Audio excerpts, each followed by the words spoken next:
Pratite emisiju Beograd, dobar dan, na studiju B. Na početku sam najavio da će naša današnja gošća biti Ivana Tomić, članica Veća opštine Voždovac. Ona je upravo tu u studiju sa nama. Želimo dobar dan i dobrodošlicu. Dobar dan, bolje vas našla. Mnogo je tema kada je opština Voždovac u pitanju o kojima treba da razgovaramo. Zato možda da krenemo od ovog najsvežijeg što se desilo u subotu, a to je da je otvorena ambulanta u naselju Kumodraž 1. Jeste, otvorili smo... I to će značajno doprineti tom delu grada da imaju svoju ambulantu koju nisu imali. Nisu imali 60 godina od kad postoji Kumodraž 1, to naselje za sebe. Nemaju svoju zdravstvenu stanicu, već koriste usluge Kumodraž sela. Prvi put posle 60 godina, tu ima 8000 stanovnika, dobili su svoju zdravstvenu stanicu, a to smo uradili adaptacijom postojeće mesne zajednice i to iz uštede koje smo ostvarili. I to ne bilo kakvih ušteda. Mi ne koristimo službena putovanja, plaćamo svoje mobilne telefone, svaki svoj razgovor, svako putovanje, nemamo prekomeran broj zaposlenih i samim tim možemo našim voždovčanima da poboljšamo životni standard. Također iz donacija u toku je izgradnja zdravstvene stanice u Kumodražu 2, koji isto tako ima par hiljada stanovnika, a isto su koristili usluge Kumodraž sela. Jasno vam je da je u Kumodraž selu bila ogromna gužva, 3 naselja po 8000 stanovnika i za pacijente i za lekare ne zna se kome je bila veća gužva. Da. I sad ovako kad mi razgovaramo na najljudski mogući način i otvoreno pričamo o svemu, dok naši gledalci gledaju šta je naša ekipa zabeležila u subotu, mogu da vas pitam kako je moguće da na tom tolikom broju stanovnika nije postojala ambulanta? Pa nije, prosto nebrigom prethodnih vlasti, posebno o podavalskom delu, o svemu što je udaljeno od, da kažem, centra grada ili tom centralnom delu opštine. A to je ono što mi nećemo da dozvolimo. Dakle, hoćemo da se ceo Voždovac na isti način razvija ili sličan. Treba nam vremena, to se radi u fazama i etapama, ali radimo na tome. Volela bih da spomenem da tokom sledeće godine, a već smo u procedurama za dobijanje dozvole, radimo jedan regionalni centar za lečenje i zdravstvenu stanicu u Jajincima od oko 700 metara kvadratna. I to će kasnije isto biti adaptirano i prostorije mesne zajednice. Dakle, i za taj deo Voždovca će biti puno lakše. Da, građani tu mogu da dobiju onu osnovnu primarnu zdravstvenu zaštitu, je li tako? Tako je. Sa lekarima koji su opšte prakse? Opšte prakse, Doma zdravlja Voždovaca, kojom imamo odličnu saradnju. Da. To je, ajde da kažem, lepa vest i lep događaj koji se desi u subotu, da praktično građani iz tog dela grada sada više ne moraju da idu tako daleko, nego da imaju tu blizu svojih kuća i tu na taj način mogu zdravstveno da se zbrinu. Još jedan od velikih projekata koji je rađen na opštini Voždovac je Kumodraški kolektor koji je napravljen i koji služi za odvođenje fekalnih voda. Tako je. Zapravo krenuo je sa izgradnjom u septembru. U vrednosti je oko 450 miliona dinara u saradnji sa Direkcijom za izgradnju Beograda i gradom Beogradom, vodovodom i kanalizacijom. I treba da reši svo odvođenje otpadnih voda na Voždovcu. Naravno, opet se ide po fazama. To je samo prva faza i bit će završena do kraja naredne godine. Rešit će problem trajno naselja i Stepa Stepanović i braće Jerković i tog dela Voždovca, a kasnije, čim se završi, idemo dalje u drugu fazu i insistiramo na tome. Opet kažem da idemo gore i prema Kumodražu jer hoćemo da svi imaju iste uslove za život. Da, ta druga faza šta će podrazumevati? Druga faza će podrazumevati i retenziju i prosto drugi deo ostala naselja da se reši. Retenzija koja će prikupljati sve te otpadne vode i prečistač. Da. Poboljšanje kvaliteta života svih građana koji se nalaze na kompletnoj vašoj opštini, a posebno u tim delovima koji su, ajde da tako kažem, višedecenijski nepravedno zapostavljeni i praktično nemaju i tu osnovnu stvar koja je potrebna za normalan ljudski život. Podavalski deo Voždovca je posebna priča. Tako je.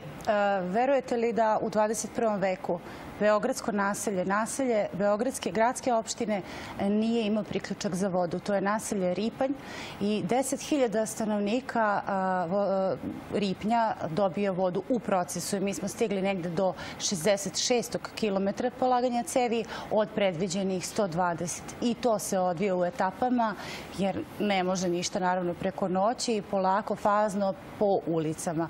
Opet u saradnji sa gradom Beogradom i Beogradskim vodovodom i kanalizacijom.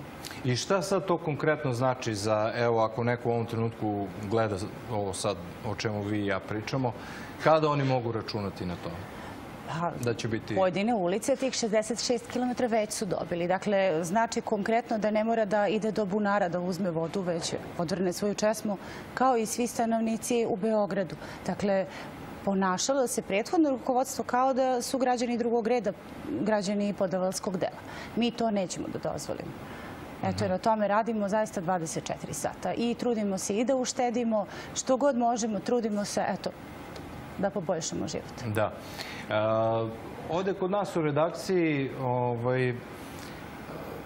ajde ne mogu da kažem svakodnevno, ali dosta često nas javljaju ljudi iz naselja Stepa Stepanović i žale se na raznorazne stvari.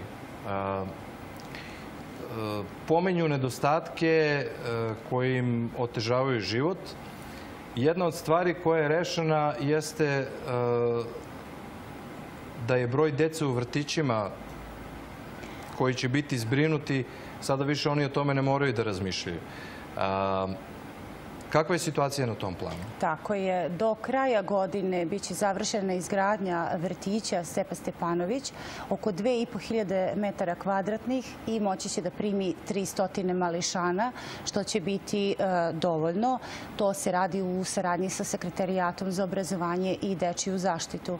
Ali pošto generalno nema dovoljno mesta u vrtićima, mi smo se potrudili i eto neke prostorije mesnih zajednica adaptirali smo tako da budu i mesna zajednica sa manje kvadrata, ali i vrtići da može da primi određeni broj dece. Pa to je recimo i braći Jerković u Meštrovićevoj. U toku je adaptacija i bit će završena i to do kraja ove godine. To je isto jedan od većih projekata. Adaptira se prostorija tako da nema mesne zajednice, odnosno mi ne koristimo 16 kancelarija. Već jedan deo se koristi za vrtić, a jedan drugi manji deo za mesnu zajednicu. I moći će taj vrtić da primi 60 mališana. Da. Samo da ne ostanemo nedorečeni. Dok sam sad postavljao ovo pitanje za vrtiće, razmišljao sam u stvari o podavalskim naseljima, one priče od malo pre koje smo pričali. Dakle, rekli ste 66 km je gotovo. Tako je. Kada mogu građani tog dela da očekuju da će biti konačno završeno? Na to sam mislio kad sam vam postavio pitanje. Imate li tu neke konkretne planove? Trebalo bi do kraja naredne godine, jer to zaista ide sporo. To su svi prokopi, se vrše sada, postavljanje cevi, to je mnogo radova, šahtova. Šahte finansiraju sami građani, a izradu tehničke dokumentacije i projekat finansira Beogradski vodovod i kanalizacija. Da, i to je bitno da kažemo. Dakle, šta građani moraju da preduzmu da bi dobili taj priključak? Dovoljno je da oni odu u Beogradski vodovod i kanalizaciju, podnesu potpise zainteresovanih iz svoje ulice, podnesu zahtev za izradu tehničke dokumentacije i to je to. Dalje sede njihovi predstavnici u prostorijama mesne zajednice sredom i dalje se dogovaraju sa građanima kako i šta zavisi sad i od koje ulice, od udaljenosti. Nije svuda isto, znate. Nije svako blizu crpne stanice i slično. Nekome treba više kilometara cevi, nekome manje, zavisno od dužine ulice. Da. Eto, to je bitna informacija koju moramo da spomenemo i da kažemo svima onima koji do sada nisu bili informisani i koji nisu znali šta ih očekuje i šta je potrebno da preduzmu kako bi dobili taj priključak. Još jedna od vrlo bitnih stvari na kojoj se radi, to je i obezbeđivanje sigurnosti naše dece kada su škole u pitanju. Vi ste i tu preduzeli neke korake i upravo pred početak emisije ste mi tako i rekli da će biti povezan video nadzorom, da će biti povezane sve škole video nadzorom i koji će omogućiti povećanje bezbednosti. Jeste. Svih 16 osnovnih škola sa isturenim odeljenjima, kojih ima i u Zucama i tako dalje, bit će povezane opet do kraja ove godine, tako smo i isplanirali, sa 12. stanicom MUP-a i to će obezbediti 24 sata nadzor. Naravno, noću u smislu da ne dođu bilo kakve vandali ili oštete školu, a tokom dana podrazumeva se bezbednost đaka gde će policija vršiti nadzor toga. I to će biti 24-časovna... Tako je, 24-časovni video nadzor, jer nama je izuzetno važno da naša deca budu bezbedna na Voždovcu i da roditelji bar po tom pitanju mogu da odahnu. Kakva je situacija, sad ne mogu tačno da se setim, izvinjavam se zbog toga, ali vaš kolega mi je bio pre nekih možda 3 nedelje. Razgovarali smo o infrastrukturi kada su putevi u pitanju i tu se dosta radilo na tom planu. Je li završeno ono sve što je bilo planirano? Jeste, a u toku je najvažniji trenutno projekat izmeštanja autobuskih stajališta u Jajincima, jer kolovoz koji prolazi kroz Jajince je jako prometan. To je bulevar JNA, nema trotoara i na tome je sad i naš predsjednik opštine insistirao i član veća zadužen za saobraćaj da se postave trotoari i da se izmeste stajališta. Odnosno da postoji jedan deo gde mogu đaci i nebitne prolaznici da mogu da čekaju autobus, da ne stoje na samoj ulici. Jer znate, tu se vozi velikim brzinama, dosta je prometno, prolaze autobusi, a ljudi nemaju prosto gde da stanu. Da.